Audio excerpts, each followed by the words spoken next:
On the morning of May 17, 1944, Sergeant James Edward Thornton of the United States Army Signal Corps crouched in a waterlogged foxhole somewhere in the Hukong Valley of northern Burma, staring at a radio set that had become as useful as a paperweight.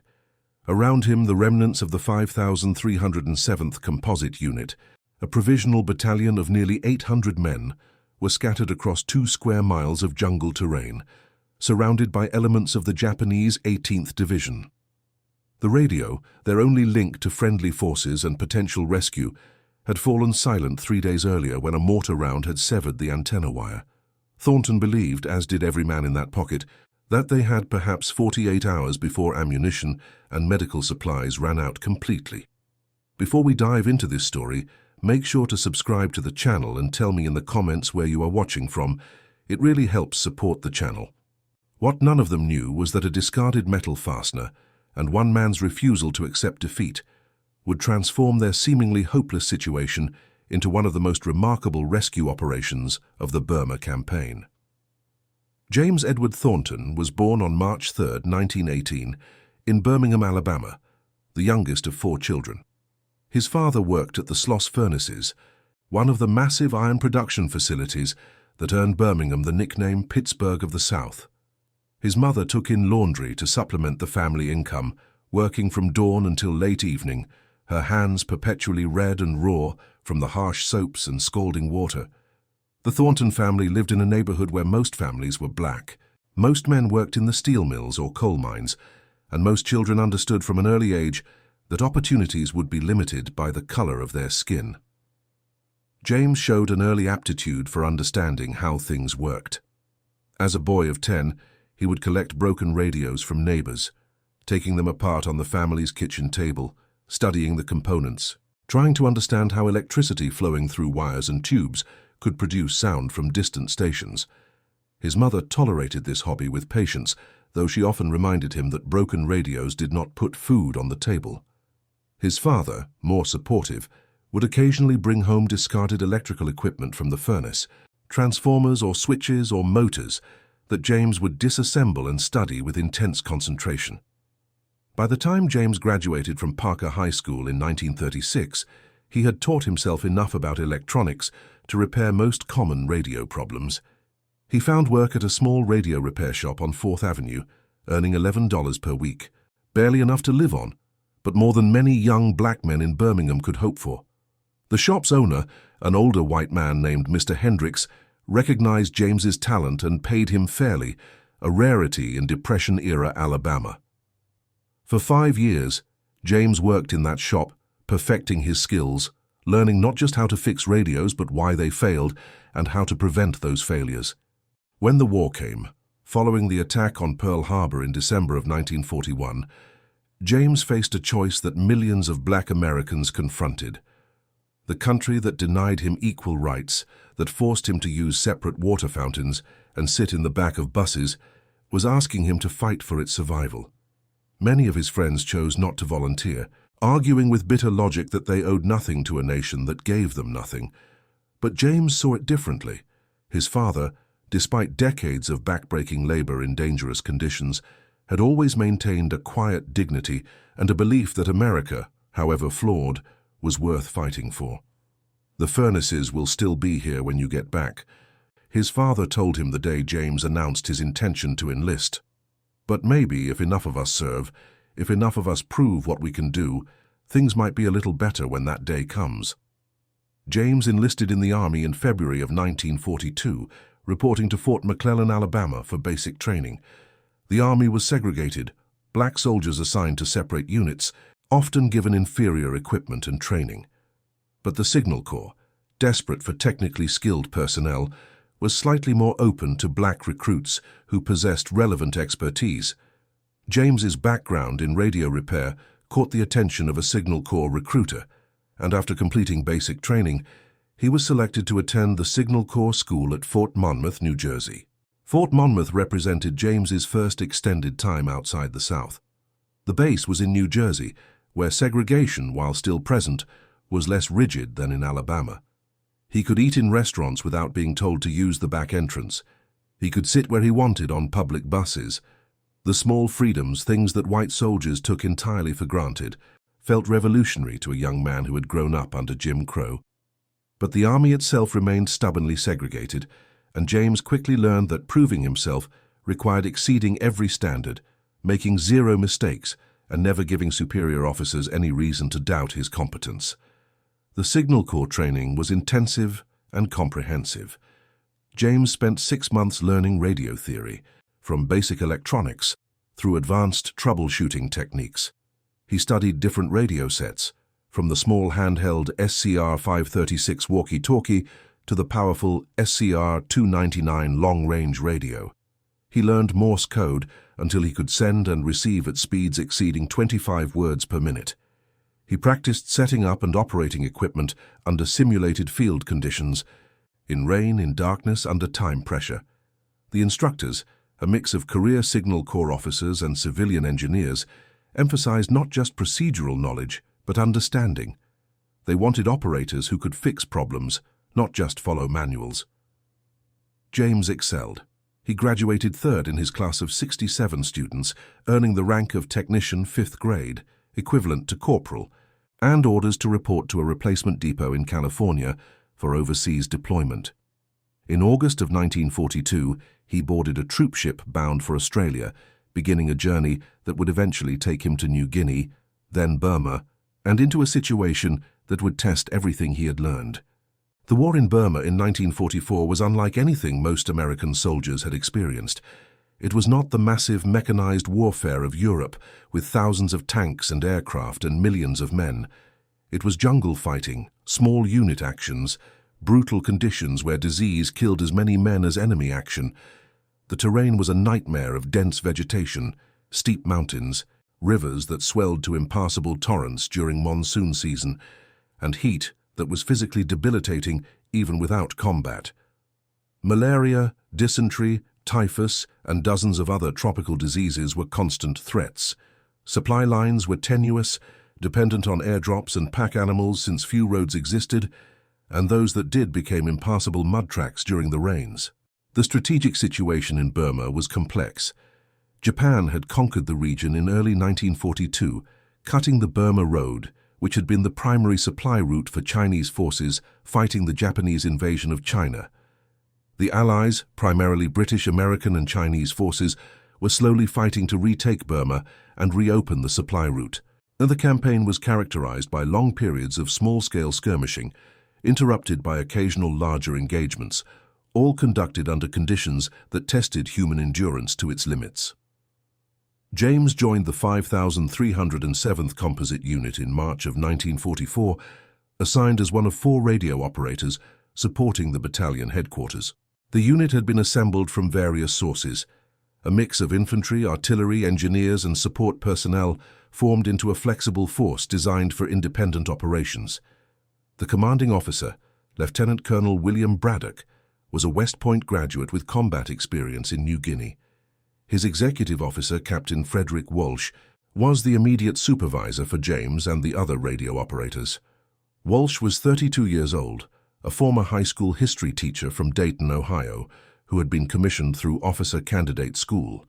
He possessed no technical expertise in radio communications, but he understood the critical importance of maintaining contact with higher headquarters and treated his radio operators as essential rather than supplementary personnel.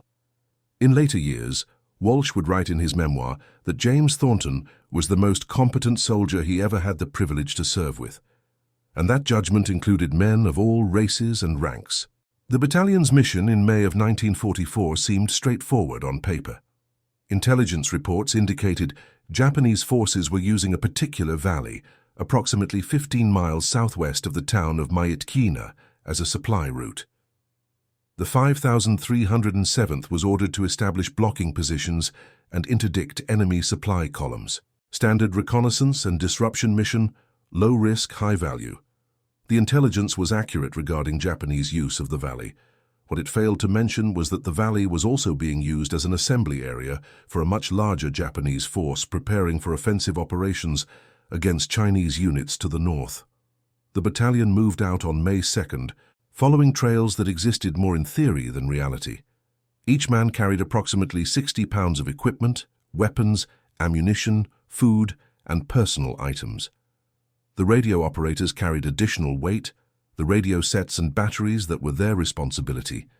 James carried an SCR-299 radio, which with its generator and spare parts weighed 73 pounds. The terrain made every mile exhausting. Trails climbed steep hillsides, crossed rivers where the water ran waist-deep and fast enough to knock a man off his feet, and wound through jungle so dense that visibility rarely exceeded 20 yards. For 2 weeks, the battalion maneuvered through this environment, making perhaps 5 miles per day on good days, less than 2 on bad days. Men developed foot problems, blisters that became infected, fungal conditions that turned skin raw and painful. The rain, which fell almost every afternoon, soaked everything. Clothes never dried. Equipment rusted despite constant care.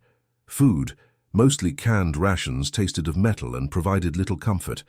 Sleep came in short intervals, never long enough, always interrupted by guard duty or the need to move. Despite the hardships, morale remained acceptable.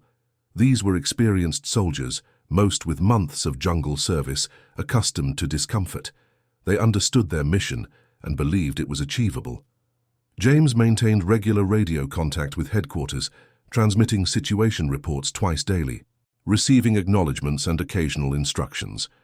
The radio represented connection to the larger world, proof that they were not completely isolated in this green nightmare. By the second week of May, the battalion had established positions along a ridgeline that provided observation of the suspected Japanese supply route. They dug in, creating defensive positions that would allow them to hold against enemy counterattack after ambushing supply columns. On May 12th, they conducted their first ambush, striking a Japanese supply convoy of approximately 30 men carrying ammunition and food. The attack was successful, inflicting significant casualties and capturing documents that intelligence officers found extremely valuable. These documents indicated that a major Japanese offensive was being prepared, with troops and supplies being concentrated in the valley. The information was immediately radioed to headquarters. The response came within hours. Hold position. Reinforcements en route. Expected arrival 72 hours. Your intelligence is critical. Maintain observation and report enemy movement. Those 72 hours represented the margin between success and disaster. If reinforcements arrived on schedule, the battalion could hold its position, provide continued intelligence, and possibly participate in disrupting the Japanese offensive. If reinforcements were delayed, the battalion, now known to the Japanese following the ambush, would become increasingly vulnerable. But orders were orders, and Lieutenant Colonel Braddock prepared his unit to defend their position. The Japanese attack began at dawn on May 14th with mortar fire that demonstrated far greater strength than a simple counterattack against a nuisance force. This was coordinated assault, well planned and executed by troops who knew the terrain and had numerical superiority. The morning barrage lasted 40 minutes, hundreds of mortar rounds walking systematically across the American positions. When the barrage lifted, Japanese infantry attacked from 3 directions simultaneously. The fighting that day was desperate and close range, often hand-to-hand in the jungle undergrowth. The Americans held but barely, and at significant cost. By nightfall, the battalion had suffered 37 casualties, including 9 killed. More critically, they had expended nearly 40% of their ammunition. The Japanese, repulsed but far from defeated, had merely pulled back to prepare for another assault. The Americans were now completely surrounded, with enemy forces holding every approach to their position. James, throughout that first day of fighting, remained at his radio post, maintaining contact with headquarters despite the chaos around him. He transmitted updates on the situation, received acknowledgements and promises of support. Air support will arrive at first light. Reinforcements moving to your position. Hold on. But the promises rang increasingly hollow as the night wore on and the situation deteriorated.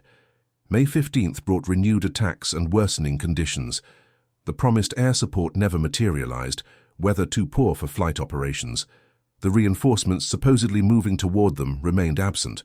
Casualties mounted, ammunition stocks dwindled, medical supplies, never adequate for a unit operating independently, were exhausted. forcing medics to make agonizing choices about who received morphine for pain, who received bandages for wounds, who received nothing except whispered assurances that help was coming. It was during a mid-morning lull in the fighting on May 15th that the mortar round landed near James's position. He had been in the middle of transmitting a situation report, his hand on the telegraph key, tapping out letters in Morse code when the explosion occurred. The blast threw him against the side of his foxhole, driving the air from his lungs, cracking 2 ribs and filling his world with ringing silence. He lay there for what might have been seconds or minutes, unable to hear, unable to breathe, his mind struggling to understand what had happened. When his hearing partially returned, and he could draw painful breaths, James forced himself to focus on his responsibilities. The 2 infantrymen who had been guarding the radio post lay motionless, killed instantly by the blast. The radio itself appeared undamaged, tubes still glowing, generator still humming. But when James pressed the transmission key, the meter that should have shown output power barely moved. Something was wrong. Tracing the antenna wire through the jungle while under sporadic enemy fire required courage and methodical thinking. James crawled from his foxhole, staying low, moving slowly to avoid drawing attention. Every breath sent sharp pains through his chest from the broken ribs. His head throbbed from the concussion, but he had a job to do, a problem to solve, and his training and temperament would not allow him to quit. 20 feet from the radio, he found the break. A mortar fragment, a jagged piece of steel perhaps 3 inches long, had cut through the antenna wire as cleanly as scissors. The antenna itself, a long wire strung between trees and designed to radiate the radio signal over distances approaching 100 miles, was now severed, useless. James stared at the break, his mind racing through possible solutions, finding none that seemed feasible. Captain Walsh found him there an hour later. Walsh himself was exhausted, his uniform torn and muddy, his face showing the strain of commanding a battalion in an impossible situation. "The colonel needs a situation report transmitted immediately," Walsh said. "Can you fix the radio?" James explained the problem. The antenna was cut in a location now swept by enemy fire. Even if he could reach it safely, he had no spare wire long enough to replace the damaged section. The battalion's other radios, smaller sets designed for company-level communication, had ranges measured in single-digit miles, utterly inadequate for reaching headquarters 20-plus miles away. Walsh listened, his expression grave. "Sergeant, we need that radio operational. Without communication, we cannot coordinate resupply, we cannot call in air support, we cannot inform headquarters of our situation. Without that radio, we will die here. Find a way." It was both a command and a plea.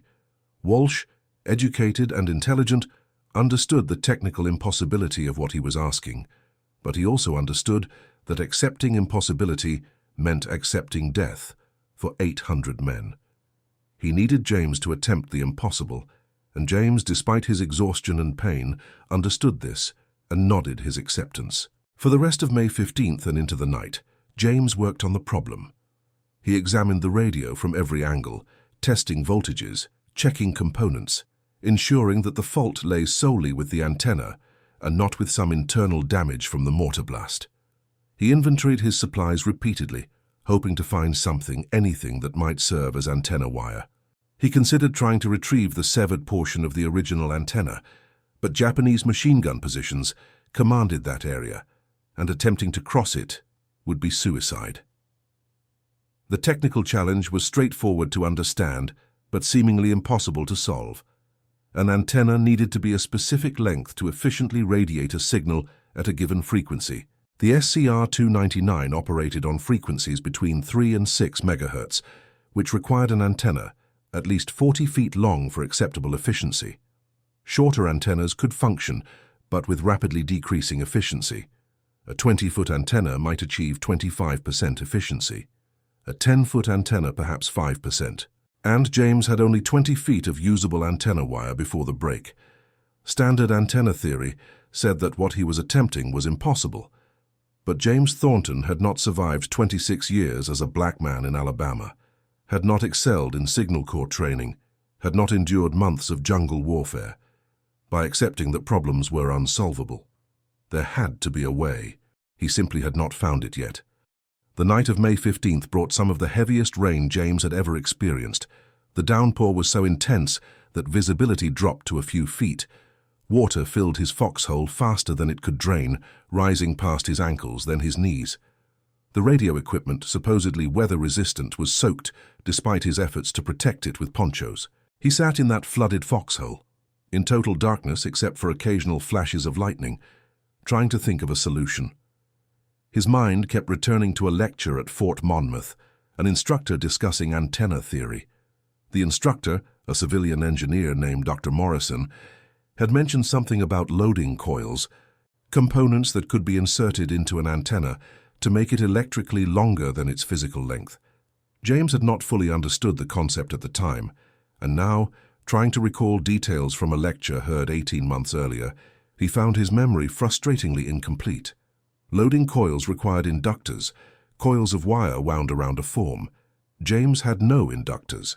He had no wire suitable for winding coils, even if he knew the correct specifications. What he had was 20 feet of antenna wire, 6 feet of spare wire that was too short to replace the damaged section, and a collection of small tools and spare parts that seemed utterly inadequate for the task at hand. The idea came to him gradually, not as a sudden inspiration, but as a slow realization born from desperation and exhaustion. An antenna was just a piece of metal that radiated electromagnetic energy. The shape mattered, the length mattered, but fundamentally, it was about getting energy from the transmitter into the surrounding space. If he could not make the antenna longer, perhaps he could make it more efficient. And efficiency, as Dr. Morrison had mentioned in that half-remembered lecture, could be improved by adding what he called a capacity hat, a metal conductor at the end of the antenna. James had no metal conductors designed for this purpose, but he had a paperclip, the mundane office supply he had been using to keep his cipher sheets organized. He held it in his hand, feeling the thin wire, considering the possibility. A paperclip was metal. Metal conducted electricity. Could something so small, so seemingly insignificant, actually affect the antenna's performance? The rational part of his mind said no. A 4-inch paperclip attached to a 20-foot antenna would have negligible effect. Any electrical engineering textbook would confirm this, but the desperate part of his mind, the part that understood he had nothing to lose by trying, said maybe. Maybe it would work just well enough. Maybe 10% efficiency would be sufficient to reach headquarters. Maybe, just maybe, this absurd idea would save 800 lives. On the morning of May 16th, as grey light filtered through the jungle canopy and sporadic gunfire echoed across the valley, James straightened the paperclip, scraped away its protective coating, and attached it to the end of his 20-foot antenna wire.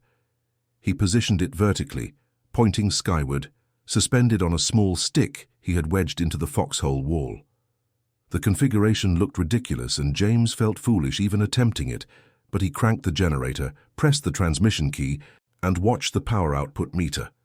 It jumped, not much but noticeably. 20% of normal output, far below optimal but infinitely better than the near-zero output he had been getting. 20% meant the transmitter was radiating at least some power, and that meant there was a chance, however slim, that headquarters might receive his signal. James began transmitting the battalion call sign, slowly and deliberately, holding the key down for 5-second intervals to give any listening station the maximum opportunity to detect his weak signal. He transmitted for 10 minutes, using every watt of power the radio could generate, straining his improvised antenna to its absolute limit. Then he released the key and waited, hoping, praying, expecting nothing. The receiver crackled. Static atmospheric noise, the normal cacophony of a shortwave radio frequency. Then, cutting through the noise, a signal. Weak, distorted, but unmistakable. Station transmitting on 5.2 megahertz. Identify yourself. James's hands shook as he replied, tapping out the battalion's call sign and authentication code. The response came faster this time, the operator at headquarters apparently confident now that he was receiving a legitimate signal. 5307, this is home plate. Your signal is very weak, but readable. Report your situation. The relief James felt in that moment was overwhelming, almost physical. They had been isolated, cut off for nearly 48 hours. And now, through a paperclip and desperation, he had re-established contact. He began transmitting slowly and carefully, providing the information Captain Walsh had been desperate to send. Location coordinates, casualty figures, ammunition status, enemy strength estimates. Each piece of information was acknowledged, recorded, acted upon at headquarters 20 miles away. Over the next hour, headquarters and the trapped battalion communicated extensively. James transmitted everything Walsh needed to convey, receiving in return promises of immediate action. Air support was being dispatched.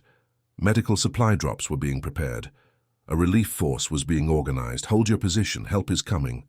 But James understood, even if the optimistic messages from headquarters suggested otherwise, that his paperclip antenna was fragile and uncertain.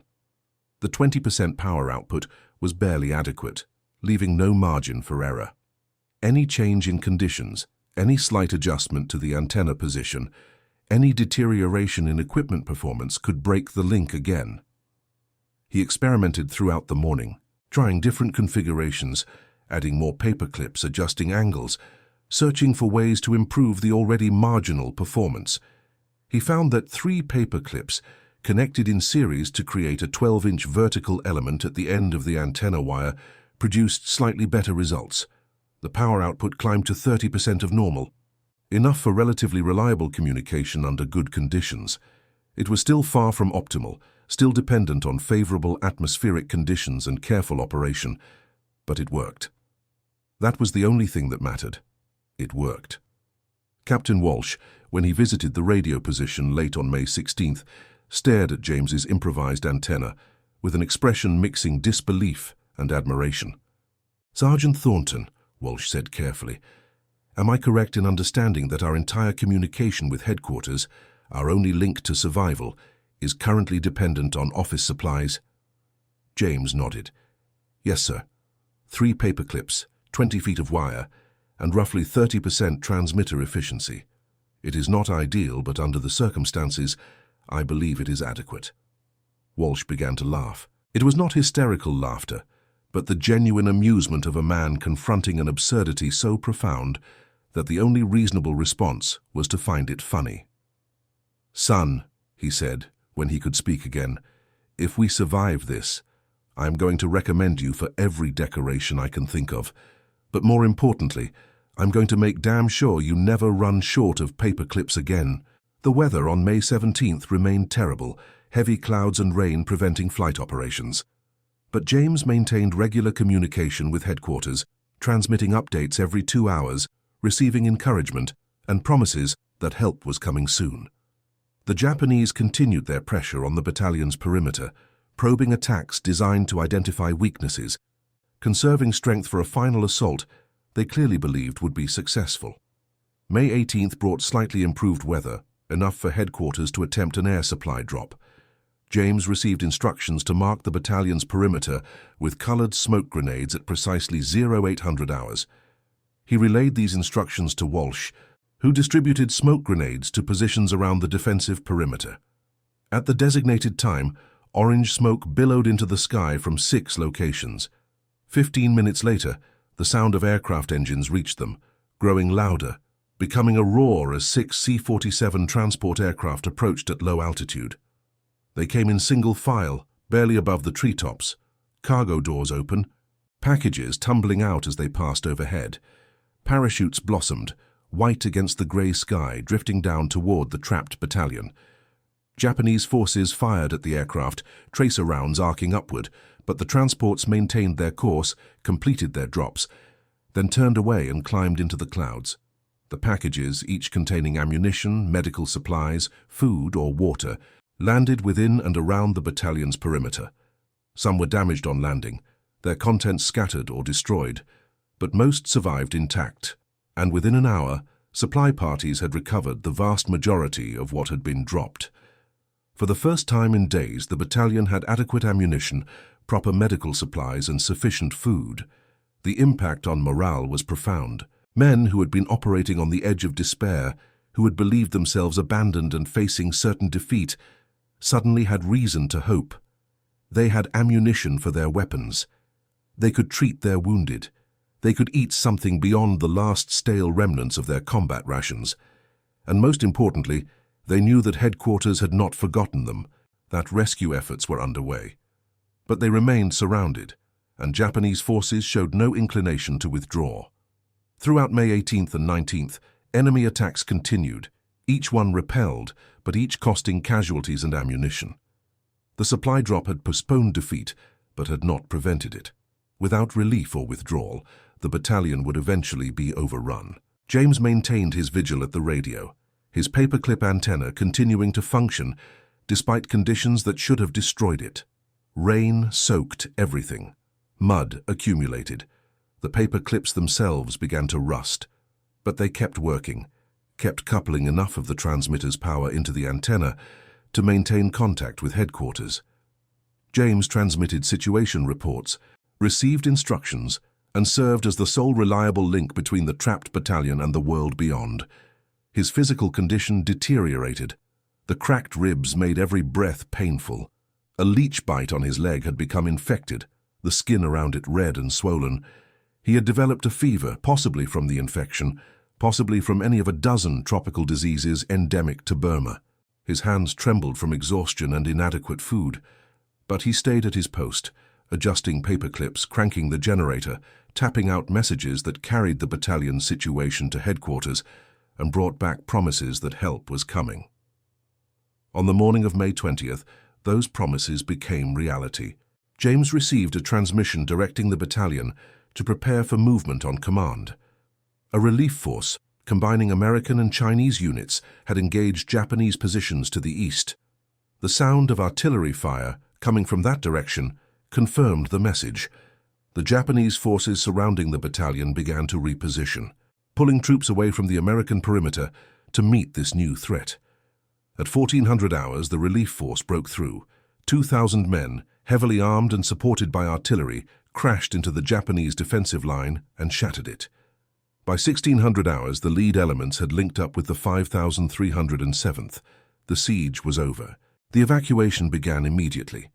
The most seriously wounded were prioritized, carried by litter bearers through trails now secured by the relief force.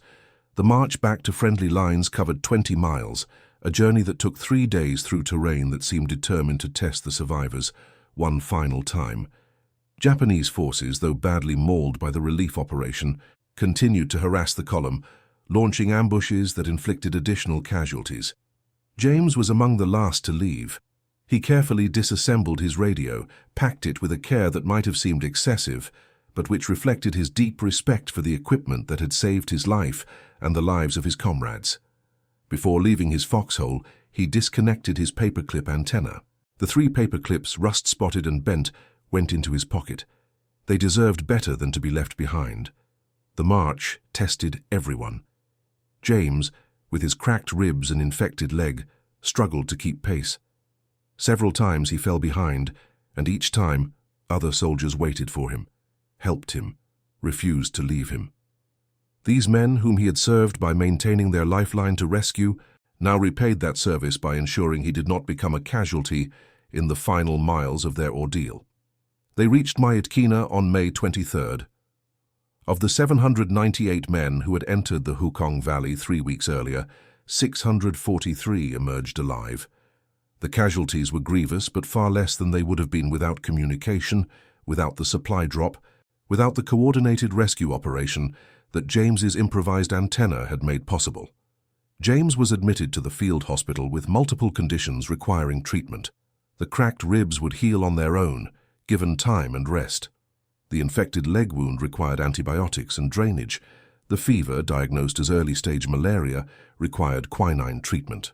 He spent 6 days in the hospital, sleeping for what felt like the first time in months, eating proper food, slowly recovering his strength.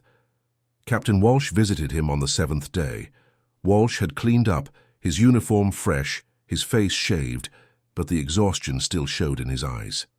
"Sergeant," Walsh began, "I've been writing reports for the past week, and I wanted you to know that I have documented in detail what you accomplished. Your improvised antenna maintained communication when conventional methods had failed. That communication enabled the supply drop that sustained us and the coordination with the relief force that saved us. You saved this battalion, Sergeant Thornton, and I intend to ensure your actions receive proper recognition. James, uncomfortable with praise, tried to deflect. I was just doing my job, sir. Any other radio operator would have done the same. Walsh shook his head. Any other radio operator would have reported the antenna broken beyond repair, which was factually correct according to standard procedures. You refused to accept that answer.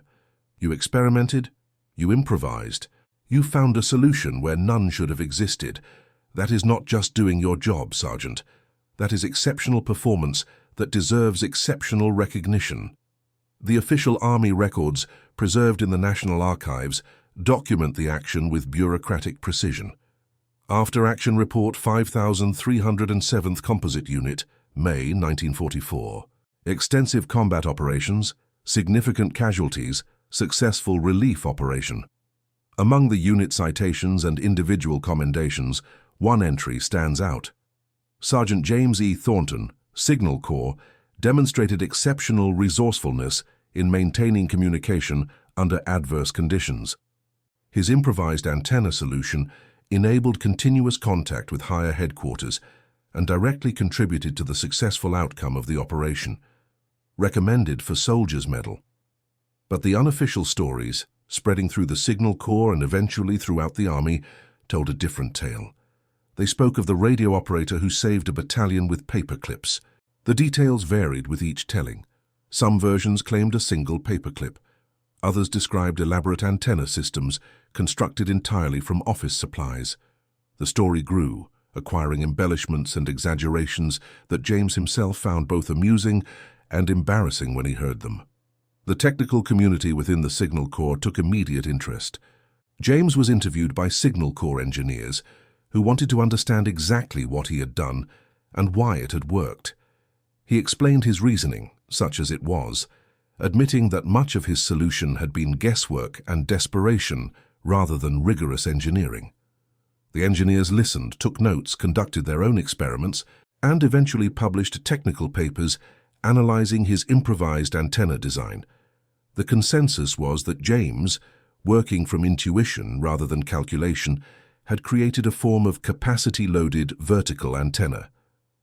The paperclips, positioned at the end of the horizontal antenna wire and oriented vertically, had functioned as a small capacity hat.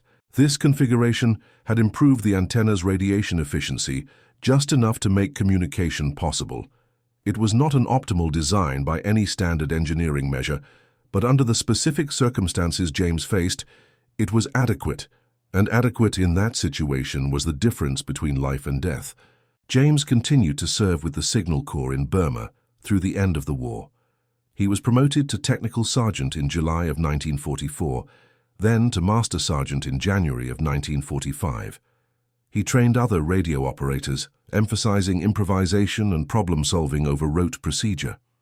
His paperclips, still rust-spotted and bent, sat on his desk during every training session. He would hold them up at the beginning of each class and say, "Gentlemen, these saved 800 lives. Never tell me something cannot be done until you have exhausted every possibility and several impossibilities." When Japan surrendered in August of 1945, James was part of the occupation force, operating radio communications in the newly liberated territories. He saw the devastation the war had wrought, cities reduced to rubble, populations displaced, suffering on a scale difficult to comprehend. But he also saw hope, people beginning to rebuild, to reclaim their lives, to move forward despite everything they had endured. James returned to the United States in November of 1945, discharged from active duty at Fort Dix, New Jersey. He came home to Birmingham, to a family and city that had changed little during his 3 years of service. The steel mills still ran. His father still worked at the furnaces. The neighborhoods were still segregated. The buses still required black passengers to sit in the back. He had served his country with distinction, had saved lives, had proven himself in the crucible of combat. But Birmingham in 1945 offered the same limited opportunities to black men as Birmingham in 1942. But James had changed, and more importantly, America was beginning to change. Slowly and reluctantly, but undeniably. The GI Bill provided opportunities for education and housing to veterans regardless of race, though implementation remained uneven and discrimination persisted. James used his benefits to attend Miles College, a historically black institution in Birmingham, earning a degree in electrical engineering. The degree took him 5 years, studying part-time while working at his old job in the radio repair shop, but he completed it in 1950. With his engineering degree and his military experience, James found work at Southern Bell Telephone Company. The telephone company, like most American businesses in the 1950s, maintained segregated facilities and limited opportunities for black employees. But they needed skilled engineers, and James's qualifications were undeniable. He started as a junior technician, designing and maintaining telephone switching equipment, work that drew on everything he had learned about electronics and problem-solving. Over 32 years with Southern Bell, James contributed to the expansion of telephone service across the South, helping to build the infrastructure that connected communities and enabled communication. He designed switching systems, troubleshot problems, trained younger engineers. He rose through the company's technical ranks, though not as high as his abilities and contributions warranted. The invisible ceiling of racial discrimination still present, even as it slowly began to crack. He married in 1951 to a woman named Dorothy who worked as a schoolteacher. They raised 3 children, 2 daughters and a son, providing them with opportunities James and Dorothy had been denied in their own youth. The children attended good schools, went to college, pursued careers in medicine, law and education. They grew up in a Birmingham that was slowly, painfully, transforming through the civil rights movement that challenged and eventually dismantled the legal structures of segregation. James rarely spoke about the war. When asked, he would provide basic facts, dates and locations and outcomes, but he avoided the emotional content. The fear he had felt sitting in that foxhole, the certainty that he was going to die, the desperation that had driven him to try an absurd solution with paperclips, these were personal, private, too painful to share casually with people who had not experienced combat. But the paperclips remained. He kept them in a small wooden box on his desk, first at Southern Bell, then at home after his retirement in 1977. His children, growing up, knew that the box contained something important, but were never told the complete story. It was not until 1992, when a local television station produced a documentary about Alabama veterans of World War II, that James's family learned the full details of what their father had accomplished. The television interview, conducted when James was 74 years old, marked the first time he had publicly discussed the events in Burma. The interviewer, a young woman born decades after the war, asked him to explain the significance of the paperclips he had brought to the interview. James opened the wooden box, revealing the 3 rust-spotted pieces of wire, and for the first time in nearly 50 years, told the complete story. He described the situation, the broken antenna, the surrounding enemy forces, the certainty of death. He explained his desperate experiment with the first paperclip, his disbelief when it actually produced measurable results, his careful refinement of the design using 3 clips. He recounted the relief he felt when headquarters responded to his first transmission, the supply drop that followed, the rescue operation that saved the battalion. The interviewer asked if he had been frightened. Every moment, James replied without hesitation. From the time we were surrounded until the relief force arrived, I was more frightened than I have ever been. But fear does not excuse you from responsibility. I was responsible for that radio, for maintaining communication, and I could not allow fear to prevent me from doing everything possible to fulfill that responsibility. The documentary, which aired in early 1993, generated unexpected interest. Veterans organizations invited James to speak. Schools asked him to talk to students about his experiences. The Signal Corps Association, learning about one of their own who had accomplished something remarkable yet received little formal recognition, began an effort to secure appropriate acknowledgement for his actions. In November of 1994, exactly 50 years after the events in Burma, James received a letter from the Department of the Army. His service records had been reviewed, and he was being awarded the Soldier's Medal, the Army's highest decoration for heroism, not involving combat with an enemy. The citation recognized his exceptional performance in maintaining communication under extreme conditions, directly resulting in the preservation of an entire battalion. The medal was presented at a ceremony at Fort Gordon, Georgia, home of the Signal Corps. James, now 76 years old, attended with his family. Several survivors of the 5,307th, themselves elderly men, were present. Captain Walsh, retired as a colonel and living in Florida, delivered remarks describing the siege and emphasizing James's critical role in their survival. During the ceremony, when asked if he still had the paper clips, James produced the wooden box and opened it to reveal the 3 pieces of rust-spotted wire. The commanding general of the Signal Corps examined them with something approaching reverence. "These should be in a museum," the general said. "They represent everything we want our soldiers to be: resourceful, determined, unwilling to accept defeat." James agreed. And the paper clips were eventually donated to the Signal Corps Museum at Fort Gordon. They remain on display, part of an exhibit that includes photographs of James during and after the war, copies of after-action reports, and detailed technical explanations of his improvised antenna design. Young soldiers in training often stop at the display, staring at the unremarkable pieces of wire, trying to comprehend how something so simple could have been so important. The broader significance extends beyond the immediate tactical success. James's story became a case study in Signal Corps schools, illustrating the importance of understanding principles rather than merely following procedures. An operator who knows only the approved methods will fail when those methods become impossible. An operator who understands the underlying principles can adapt and improvise. This lesson proved relevant in every subsequent conflict. In Korea, Vietnam, and later wars, American forces have repeatedly faced situations where communication equipment failed or was damaged. In many cases, operators trained in the Signal Corps tradition of improvisation, a tradition directly traceable to stories like James's, found ways to maintain contact when conventional solutions were unavailable. James Edward Thornton died in April of 1998 at age 80.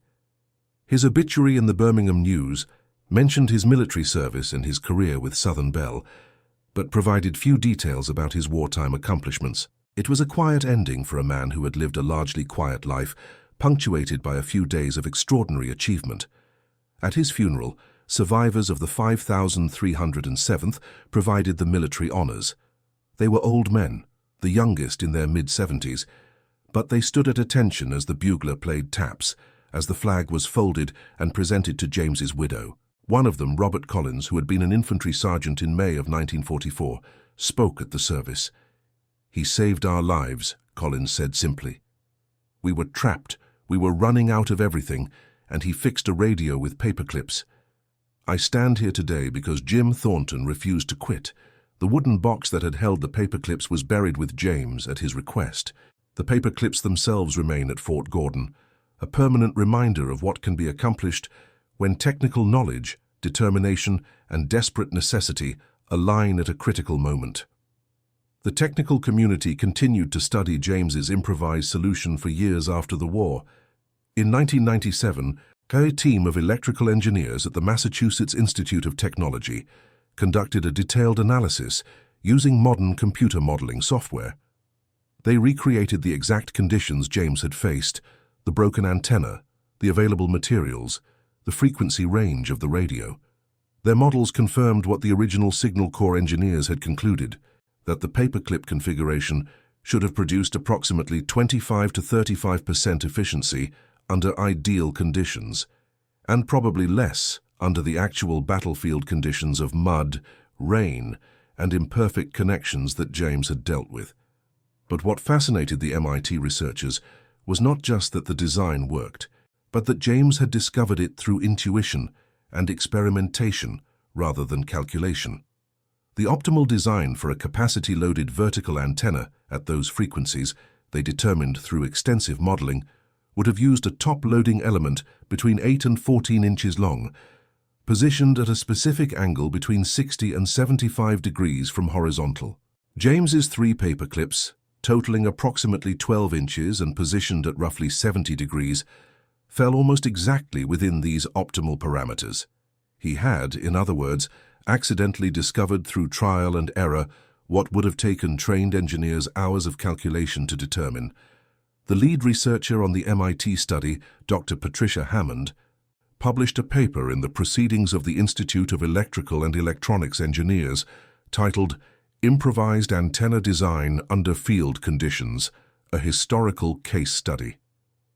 In her conclusion, she wrote that Thornton's achievement demonstrated that effective engineering sometimes emerges from the intersection of partial knowledge, practical constraint, and determined experimentation. His paperclip antenna was not elegant by academic standards, but it solved the problem at hand, which is ultimately the only standard that matters in engineering.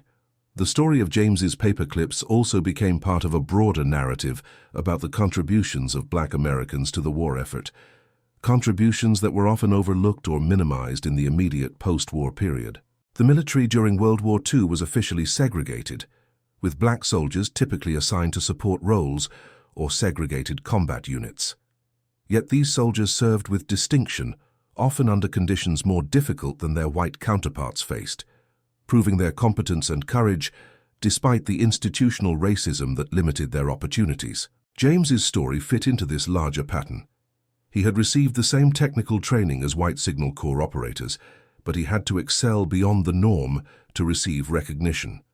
He had solved a critical problem that saved hundreds of lives, yet 50 years passed before he received formal recognition for his achievement. His experience reflected both the capability and the frustration of an entire generation of black servicemen who contributed to victory but returned to a nation still divided by segregation and discrimination. The Signal Corps Museum exhibit that houses James's paperclips includes context about this history. A placard explains that black soldiers served in every branch and every theater of World War II, that their contributions were essential to Allied victory, and that their service helped pave the way for the civil rights movement that would challenge and eventually dismantle legal segregation. James's paperclips in this framing become not just a technical curiosity, but a symbol of perseverance against multiple forms of adversity. Visitors to the museum, particularly young soldiers of color who are training to become Signal Corps operators themselves, often pause at James's exhibit for extended periods. They read the story, examine the paperclips, and see reflected in this historical account something of their own experience. The institutional barriers James faced have been removed, legally at least, but the need to prove oneself, to exceed expectations, to find creative solutions to difficult problems, these remain universal aspects of military service and human experience. The broader lessons from James's story extend into civilian applications as well. Engineers and technicians working in resource-constrained environments, whether in developing nations, disaster relief situations, or remote research stations, have cited his example as inspiration for their own improvised solutions. The principle that understanding fundamental concepts enables adaptation when standard resources are unavailable applies equally whether one is maintaining radio equipment in a jungle or repairing medical equipment in a rural clinic or adapting telecommunications infrastructure after a natural disaster. Several engineering schools, including James's alma mater Miles College, have incorporated his story into their curriculum as a case study in problem-solving under constraints. Students are presented with the scenario, the broken antenna, the available materials, the operational requirements, and asked to propose solutions. Most students approaching the problem with textbook knowledge, but without James's desperation and practical experience, propose solutions that are theoretically sound, but practically impossible given the constraints. The exercise teaches them that real-world engineering often requires accepting imperfect solutions that work, rather than waiting for perfect solutions that cannot be implemented. The personal impact of James's achievement extended throughout his life in ways both large and small. His children grew up knowing that their father was a war hero, though they did not learn the specific details until they were adults. His reputation within Southern Bell as someone who could solve apparently unsolvable technical problems led to consulting requests from other Bell system companies across the country. He traveled to installations where equipment failures threatened critical communications, applied his methodical approach to identifying problems and implementing solutions, and invariably left the situation improved. His grandchildren, in turn, heard stories about their grandfather's ingenuity, though often in the context of peacetime applications. They knew he had served in the war, had been decorated for his service, but the emotional weight of those experiences remained private. It was only after his death, when they went through his papers and found copies of the documentary, the newspaper articles, the letters from fellow veterans, that they began to comprehend the full scope of what he had endured and accomplished. Dorothy, his wife of 47 years, had known more than the children, but had respected James's desire not to dwell on the war. She had seen over the years moments when something would trigger memories, a loud noise, a particular smell, a news report about veterans. In those moments, James would become quiet and distant, lost in thoughts he rarely shared. She learned not to press, to simply be present, to provide the stability and normalcy he needed to move past whatever memory had surfaced. In his final years, as his health declined, James did speak more openly about the war, perhaps sensing that these stories would be lost if he did not share them.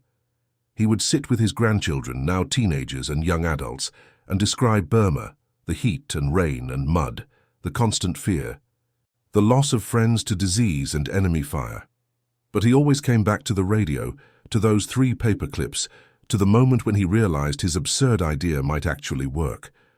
What he wanted them to understand, he told them repeatedly, was not that he had been particularly brave or smart.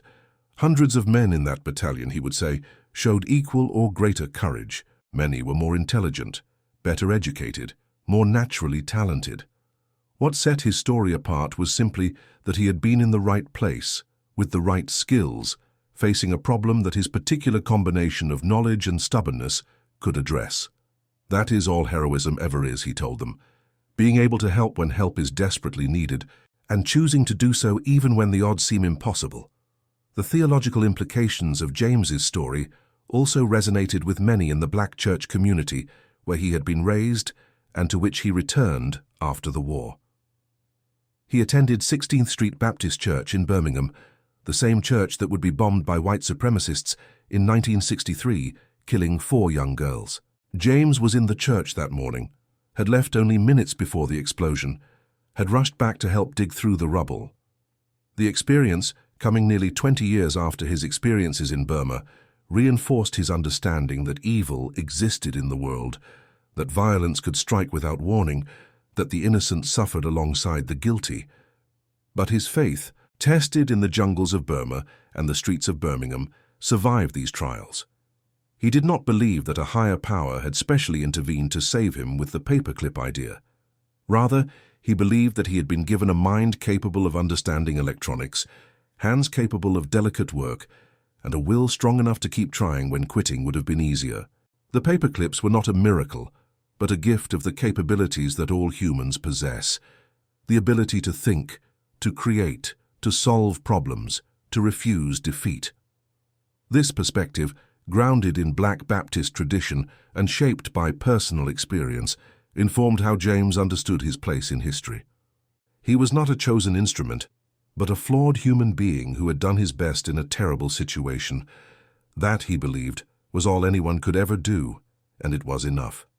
He did not expect special recognition or assume that good people would never face hardship or that righteousness would always prevail in the moment. But he did believe that the capacity for goodness existed in humanity, that individuals could choose courage over cowardice, creativity over despair, hope over resignation. This philosophy guided James through the civil rights movement as he watched Birmingham transform from a citadel of segregation into, gradually and painfully, a more just society. He participated in the movement, attending meetings, supporting boycotts, teaching his children to demand the rights that should have been theirs by birth. But he was not in the front lines, not marching in the streets or confronting police. His contribution was quieter, steadier, the daily work of proving through competence and character that the racist assumptions underlying segregation were lies. At Southern Bell, he mentored younger black engineers entering the workforce as opportunities slowly expanded. He taught them technical skills, but also how to navigate a corporate culture that remained, despite legal changes, resistant to full equality.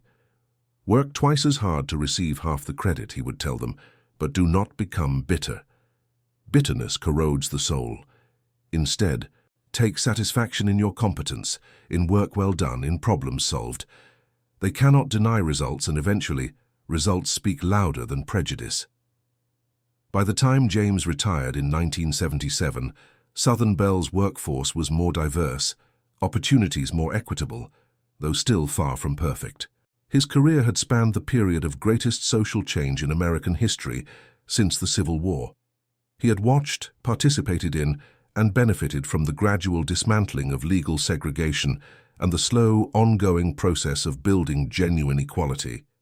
The paperclips remained through all of this, a private reminder of a specific moment in a specific place when his particular skills and stubborn determination had mattered.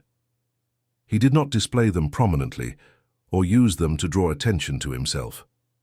They sat in the wooden box on his desk, unremarked unless someone asked, at which point he might tell the story or might not, depending on his mood and the nature of the questioner. His wartime service was not the defining element of his life, but it was a foundational one. It had proven to him what he was capable of under maximum stress. It had shown him that he could function when exhausted, frightened, in pain, facing death. That knowledge, once gained, never left him. When he faced later challenges, discrimination at work, financial hardships, family crises, he could draw on the memory of those days in Burma and tell himself that if he had survived that, he could survive anything. The lessons from James's experience remain relevant in the 21st century. Modern military forces rely even more heavily on communications than their World War II predecessors did. Radio has been supplemented and partially replaced by satellite communications, computer networks, and digital data links. But the fundamental requirement remains. Forces must be able to communicate with each other and with higher headquarters. When those systems fail, whether from enemy action, equipment malfunction, or simple bad luck, the outcome can be catastrophic. Training programs now emphasize what James demonstrated, that understanding principles matters more than memorizing procedures. An operator who knows only which buttons to push will be helpless when those buttons no longer function. An operator who understands what the equipment is supposed to do and why can potentially find alternative methods to achieve the necessary result. This approach requires longer training time and produces more variability in how tasks are performed, but it creates forces capable of adapting when circumstances change. The spirit of improvisation James embodied has been institutionalized to some degree in military doctrine and training. Special operations forces, in particular, emphasize creative problem-solving and adaptation. Within the military community, this ethos is often interpreted broadly to include liberation from conventional thinking, from the assumption that problems have only one solution, or that the approved method is the only method. James would likely have been uncomfortable with such philosophical elaboration of what he saw as simply doing his job under difficult circumstances. He was not a philosopher or theorist, but a practical man who fixed problems. Yet the symbolic weight his story carries, particularly for those who see in it reflection of their own struggles against limitation and adversity, transcends his personal intentions. Stories take on lives of their own, becoming vessels for meanings that their subjects might not recognize or necessarily endorse. For James Thornton, the ultimate significance of his paperclip antenna was straightforward. It worked when nothing else did, and working was all that mattered.